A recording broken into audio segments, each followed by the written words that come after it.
அது நமக்கு அதை சொல்லிட்டேனே. அதுக்கப்புறம் நீ ராஜபோகம். ஆமாம், ஏன்னா அதுக்கப்புறம் நீ இதில் என்னன்னா, இந்த 6 வருஷம் அனுபவ பாடத்துக்கு அப்புறம் உனக்கு கோடிக்கணக்கில் உன் முன்னாடி உட்கார்ந்துருந்தா கூட அதை ஓடி போய் நம்ம எடுத்துக்கிறணுங்கிற எண்ணம் உனக்கு வராது. 100 பவுன் உங்கள்கிட்ட தங்கம் குமிச்சு கிடந்தாலும் சரி, அது உயிர்கொல்லி நோய், நமக்கு எதுக்கு அப்படின்னு சொல்லிட்டு நம்ம மாட்டுக்கு போயிடுவோம். புரிஞ்சுதானே சொல்கிறது? இப்படி நம்மளுக்குள்ள ஒரு தீய எண்ணமோ செயலோ எந்த ஒரு இதுவும் நமக்குள்ள வரவே வராது.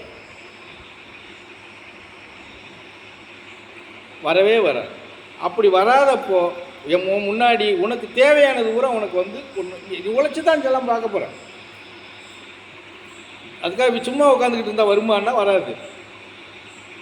நம்மளால் முடிஞ்ச ஏதோ ஒரு வேலை பார்க்கும்போது அதிலிருந்து அது சேரத்தான் செய்யும். புரிஞ்சதா? அது நம்மளை சேரும்போது நமக்கு தேவை என்னவோ அதை மாத்திரம் எடுத்துக்கிட்டு நம்ம போய்கிட்டே இருப்போம். அதிகபட்சம் அதை நம்ம கையில் வச்சிருக்கவே மாட்டோம். இந்த பயணத்தை பிடிச்சி அந்த 6 வருஷம் நம்ம பூர்த்தி அடைஞ்சு மாறினோம்னா எந்த ஒரு இதுவும் நம்ம அதிகபட்சமாக வச்சிருக்கவே மாட்டோம். ஏன்னா அது நமக்கு தேவையில்லைன்னே தோணும். இப்போல்லாம் ஒன்றும் சின்ன சின்ன விஷயங்களுக்கு குடும்பத்துக்குள்ளே பெரிய அளவுலலாம் சண்டை வரும். அந்த சின்ன விஷயம் கூட அடைச்சிப்போ அப்படிங்கிற மாதிரி எல்லாத்துக்கும் அந்த ஒரு மெத்தனை போக்கில் அதெல்லாம் தட்டி தளிச்சிருவாங்க. ஆணாக இருந்தாலும் சரி, பெண்ணாக இருந்தாலும் சரி. அப்போது அந்த மாதிரி நிலைப்பாட்டுக்குள்ளே நம்ம வரணுமா? இருக்கு இல்லையா? நீங்களாம் பயப்படுறீங்க, அப்படி வந்துட்டா எப்படி, குழந்தைய விட்டுட்டு போயிடணும், குடும்பத்தை விட்டுட்டு போயிடணும், அப்படி இல்லை. அதெல்லாம் கிடையாது. நான் என்ன சொல்கிறோம், தனி மனிதனாக வந்தால், அது ஆண் வந்தாலும் சரி, பெண்ணு வந்தாலும் சரி, அந்த நிலைமை உருவாகும். அந்த நிலைமை தனி மனிதனாக வந்தால் நிச்சயமாக உருவாகும். ஏன்னா உங்கள்கிட்ட ஒரு பிடிவாதம் இருக்கும். நான் இந்த அளவுக்கு உள்ளே போயிட்டேன், இதிலேருந்து நான் எப்படி பின்வாங்கிறது அப்படிங்கிற பிடிவாதம் இருக்கும். குடும்பத்தில் கணவன் அந்த மாதிரி போனால் மனைவி பிரச்சனையாக இருக்கும், குழந்தைங்களை வச்சு பிரச்சனையாக இருக்கும். பெண் அந்த மாதிரி போனால் ஆண் பையன் கணவனை வச்சு பிரச்சனை வரும். அப்போ என்ன ஆகும், ஒருத்தருக்கு ஒருத்தர் மனஸ்தாபம் நிறையா வரும். மனஸ்தாபம் வந்தவொடனே என்ன ஆகும், எனக்கு குடும்பம் வேண்டாம், குட்டியும் வேண்டாம், ஒன்று வேண்டாம், போ, இப்படி வெளியேற சொல்லிடும். தனி மனிதனாக பயணம், இந்த நான் சொன்ன அடிப்படையில் பயணம் பண்ண. அதுக்கு தான் நாங்கள் தனி மனிதனாக வந்தால் இந்த பயணத்தை உங்களுக்கு நாங்கள் முன்னாடி வைக்கிறதே கிடையாது. ஏன்னா நமக்கு இன்னொரு மனிதனுக்கு ஒரு ஆசை எப்படின்னா, 6 வருஷம் தானே நம்ம இதில் நிற்காம என்ன அப்படின்னு உட்காந்துட்டான்னு வச்சுக்கேன், 3 வருஷத்தில் குடும்பத்தை விட்டு வெளியே வந்துடுவான். அது பொம்பளையாக இருந்தாலும் சரி, ஆணாக இருந்தாலும் சரி. அதுக்கு தான் இருவரும் வாங்கன்னு சொல்கிறது.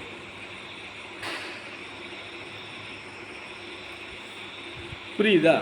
இருவரும் இந்த பயணத்தில் வாங்க அப்படின்னு சொல்கிறது. ஆனால் நம்ம என்ன நினைக்கிறோம், எத்தனையோ காரணங்களை கண்டுபிடிக்கிறோம். நிறையா நம்ம வாழ்க்கையில் வாழ்கிற டைமுங்களை நம்ம எவ்வளவோ வேஸ்ட் பண்ணுறோம், பாழாக்குறோம். ஆனால் இறைவனை சார்ந்து ஒரு பயணம் பண்ணணும், இறைவனுக்குள்ளே இருந்து நம்ம ஒரு வரம் பெறணும் அப்படின்னா அதுக்குண்டான முயற்சியும் அதுக்குண்டான உழைப்பும் நம்ம செய்யறதுக்கு தயாராக இருக்கிறோமா அப்படின்னா யாருமே கிடையாது. பட்டும் படாமல் மேலோட்டமாக நம்ம போகிறத மாத்திரம் நம்ம நினச்சிட்டு இருக்கிறோம், பெரிய நம்ம ஆன்மீகத்தில் பயணம் பண்ணுறோம் அப்படி. அதெல்லாம் இல்லை. நிறைய நம்ம புக்கு படித்து, எத்தனையோ புக்குகள் வருது இன்றைக்கி, இன்னும் சொல்லப்போனால் செல்லுலேயே நிறையா வருது. இதெல்லாம் பார்த்து, இதெல்லாம் படித்து, இதில் எல்லாம் பிடிச்சி நம்ம பயணம் பண்ணி எல்லாம் எந்த நன்மையும் பெற முடியாது. ஒரே ஒரு நன்மை என்ன பெறலான்னா, மெண்டலாக ஆகலாம். எப்படி? மெண்டல் ஆகலாம். அதுதான் அதில் கிடைக்குமே தவிர, அவங்க நல்ல விருத்திக்கு வருவாங்க அப்படின்னெல்லாம் 100க்கு 100 வர முடியாதுன்னு தான் சொல்லுவோம் நாங்கள். நல்ல குருமார்கள்ட்ட இருந்து குருமார்கள் கவனத்தில் பாடம் படித்தாலே சிலர் மாட்டிக்கிறாங்க. புரிஞ்சுதா?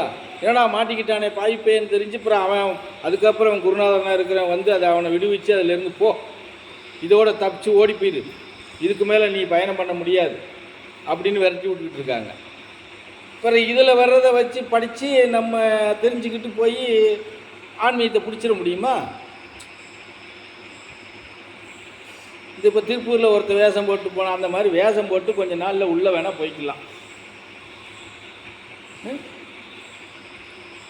புரிஞ்சதா?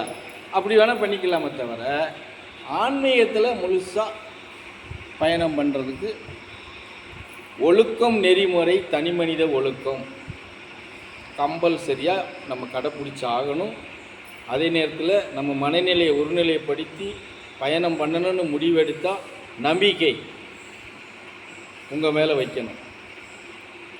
நம்பிக்கையை வச்சு உங்களுக்கு எவர் ஒருத்தர் வழிகாட்டுதலாக இருக்காரோ அவர் உதிர்க்கக்கூடிய வார்த்தைக்கு எந்த மறுப்பும் பேசாமல் பயணம் பண்ணணும். நீங்கள் தான் 1000 காரணம் சொல்லி பேசிக்கிட்டே இருப்பீங்களே கூடைய, இது இல்லை சாமி, அதை அப்படி வச்சுக்கிட்டு செய்யணும் சாமி அப்படிங்க. மறு வார்த்தை பேசக்கூடாது.